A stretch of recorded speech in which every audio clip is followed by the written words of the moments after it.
تشتد أدوار البرد والحساسية خصوصا في فصل الشتاء، والتي تسبب مشكلة في التنفس، ومع ذلك معظم الناس تلجأ لعلاج هذه المشاكل باستخدام الأدوية الكيميائية والتي لها آثار جانبية. هناك طرق طبيعية فعالة لعلاج مشاكل الجهاز التنفسي مثل المشروبات الساخنة بأنواعها، إلا أن هناك عشبة تسمى بعشبة البوصير أو آذان الدب هي الأفضل للكحة وللسعال الشديد ولإزالة البلغم من الرئتين. آذان الدب.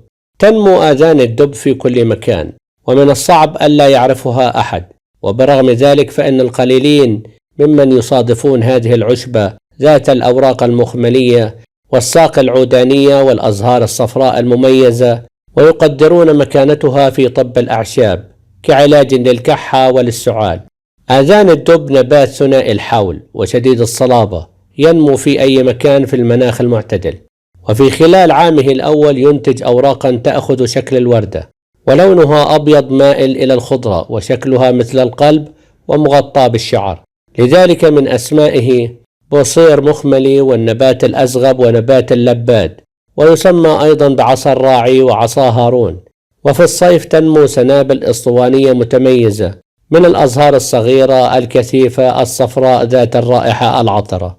تحتوي آذان الدب على مادة ليفية تسمى الهلام، والذي ينتفخ ويتحول إلى مادة غروية زلقة عندما يمتص الماء، وهو المسؤول عن تأثير العشب المنظف للحلق وللجلد أيضا. عشبة البوصير أو آذان الدب لعلاج السعال الحاد.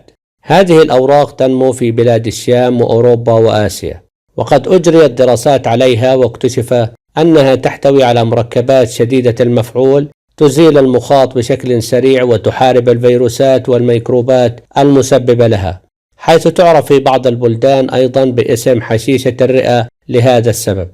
وعلاوة على ذلك عشبة البوصير من الأعشاب التي لها خصائص المطريات القوية والتي تهدئ احتقان الحلق وتخفف الألم.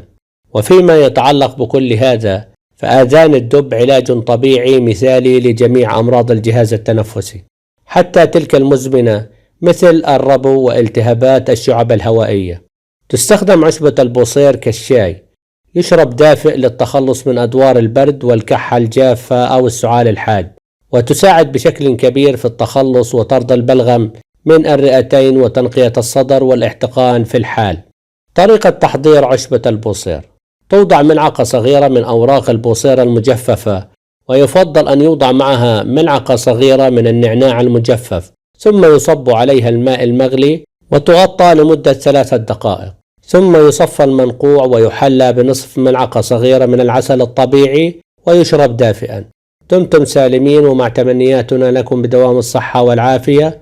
شكرا لكم لمتابعة الفيديو، ولا تنسوا الإعجاب به والاشتراك بالقناة، والسلام عليكم ورحمة الله وبركاته.